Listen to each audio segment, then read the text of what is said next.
17वीं century में हुकूमतों के अंदर अवाम की अहमियत उजागर हुई, जिसके बाद उन्होंने हर फर्द को वोट देने का हक देना शुरू कर दिया।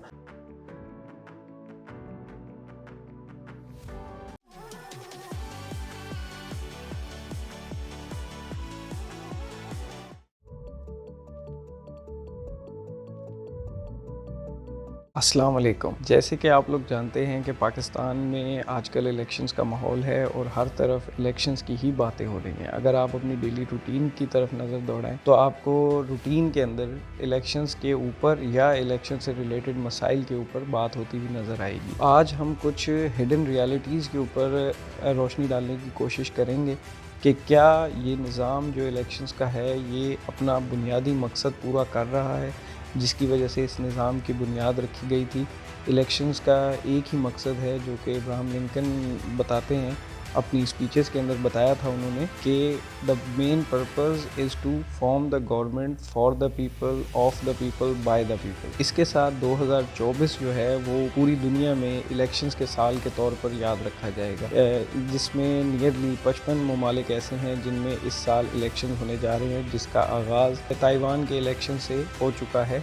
और इसमें मज़ीद जो है अफ्रीकन कंट्रीज़ हैं, जिसमें साउथ अफ्रीका, चैड और मज़ीद जो कंट्रीज़ इसके अंदर आती हैं वो जर्मनी, बेल्जियम, ऑस्ट्रिया, उसके अलावा USA, ईरान, मेक्सिको, ब्राज़ील वगैरह जो कंट्रीज़ हैं वो शामिल हैं। और इसी की कंटिन्यूटी में पाकिस्तान में भी इसी साल इलेक्शंस मुनक़िद होने जा रहे हैं। इलेक्शंस का आगाज़ पहली दफ़ा एथेंस में रोमन एम्पायर के दौर में हुआ था, जिसमें जो रोमन्स थे वो अपने पोप्स और एम्परर, जिनको वो होली एम्परर्स कहते थे, उनको सिलेक्ट किया करते थे। आगे चल के यही तरीका जो था वो रिप्रेजेंटेटिव्स सिलेक्ट करने के लिए यूज़ होना शुरू हो गया और रिप्रेजेंटेटिव्स के साथ साथ एक फॉर्मल गवर्नमेंट की शक्ल इख्तियार करना शुरू कर गया और इसी तरीके को बाद में इलेक्शंस का नाम दिया गया। 17वीं सेंचुरी में हुकूमतों के अंदर अवाम की अहमियत उजागर हुई, जिसके बाद उन्होंने हर फर्द को वोट देने का हक देना शुरू कर दिया। इससे पहले कुछ फैमिलीज़, कोई कॉरपोरेशंस या कोई अमीर बिजनेसमैन या किसी ख़ास रेशियल ग्रुप के लोगों को ही वोट डालने की इजाज़त हुआ करती थी, जिसके तहत अगर हम एक मिसाल के तौर पर देखें तो USA की मिसाल हमारे सामने है, जहाँ पे अफ्रीकन एथनिसिटी के जो लोग हुआ करते थे उनका इस्तेसाल किया जाता था, उनको वेजेस कम दी जाती थी, उनको स्लेव बना लिया जाता था और उसके साथ साथ जो है उनको वोट और जो दीगर फंडामेंटल राइट्स हुआ करते थे वो भी नहीं दिए जाते थे। और फिर इसके साथ 1920 से लेकर 1971 तक ख़वातीन को वोट डालने की इजाज़त मिलना शुरू हुई। 1971 में स्विट्ज़रलैंड जो था वो आखिरी मुल्क बना कि जहाँ पे इलेक्शन का सिस्टम था और ख़वातीन को वोट डालने की इजाज़त नहीं थी, तो 1971 में आखिरी मुल्क स्विट्ज़रलैंड बना जिसने ख़वातीन को वोट डालने की इजाज़त दी। इससे पहले सिर्फ मर्द जो मेंबर ऑफ़ द फैमिली हुआ करते थे, सिर्फ उनको वोट डालने की इजाज़त हुआ करती थी। इसी निज़ाम के चलते पाकिस्तान में भी एक इलेक्शंस का निज़ाम मौजूद है जो कि कॉन्स्टिट्यूशन ऑफ पाकिस्तान 1973 में बयान किया गया है। और पाकिस्तान जो है वो इस दुनिया की वन ऑफ द यंगेस्ट जो है डेमोक्रेसी कंसिडर की जाती है। पाकिस्तान में पार्लियामेंट्री फॉर्म ऑफ गवर्नमेंट है, जिसमें बाईकैमरलिज्म के तहत 2 हाउसेस हैं, जिसमें national assembly the lower house, the senate the upper house शामिल हैं।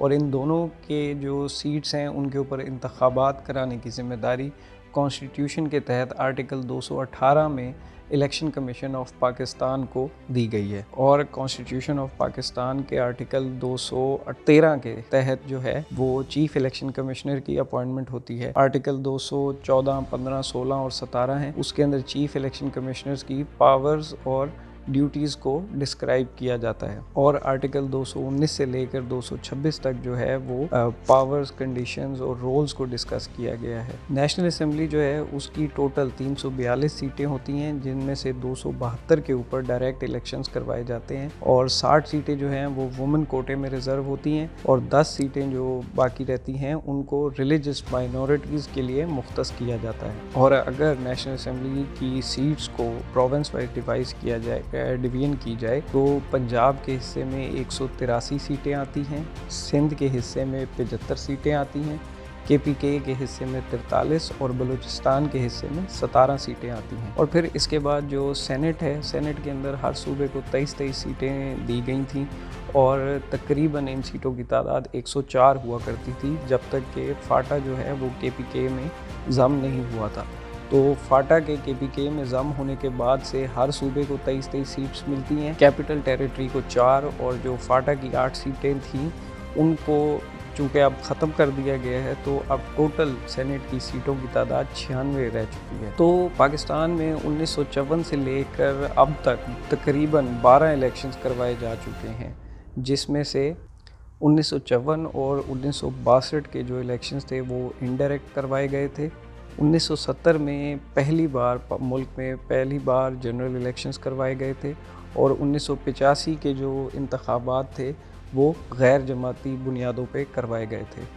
जबकि 1977, 1988, 1993 और 2009 में पाकिस्तान पीपल्स पार्टी ने गवर्नमेंट बनाई, जबकि 1990, 1997 और 2013 में पाकिस्तान मुस्लिम लीग नून ने गवर्नमेंट बनाई, और 2018 में पाकिस्तान तहरीक इंसाफ ने कामयाबी समेटी। इसमें से जो ज़्यादातर गवर्नमेंट्स थी वो या तो मार्शल लॉ की नज़र हो गई या फिर प्रेसिडेंशियल पावर 58(2)(b की नज़र हो गई। इलेक्शंस की जो मौजूदा शक्ल है वो उसकी कारकर्दगी के ऊपर एक सवालिया निशान है, और ये निज़ाम अपना बुनियादी मकसद पूरा करने में बुरी तरह से नाकाम हो चुका है। ये निज़ाम बहुत से मसाइल का शिकार है, जिसके अंदर आप देखते हैं कि वोटर्स को सप्रेस रखना, हकीकी मालूमात तक रसाई ना मिलना और शफाफियत ना होना सर फहरिस्त हैं। इन बेसिक प्रॉब्लम्स की वजह से ये निज़ाम जो है वो आवाम की असल रिप्रेजेंटेशन नहीं कर रहा, और फॉल्स रिप्रेजेंटेशन जो है वो जमहूरी इक़्तिदार के किसी सूरत करीब नहीं हो सकती। और अब जैसे कि आप जानते हैं कि फरवरी 2024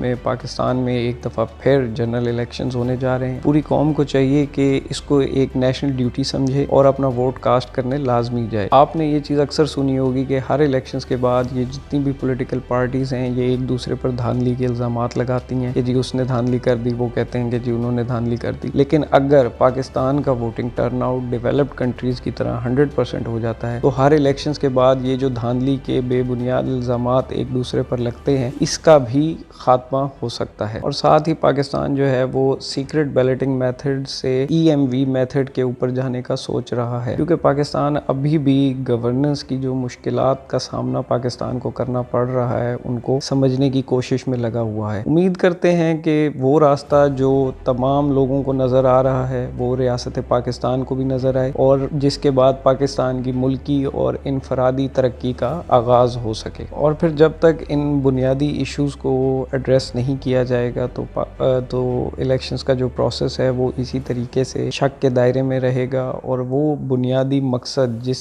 मकसद के हसूल के लिए इस प्रोसेस को बनाया गया था वो कभी भी हासिल नहीं कर सकेगा। Thank you.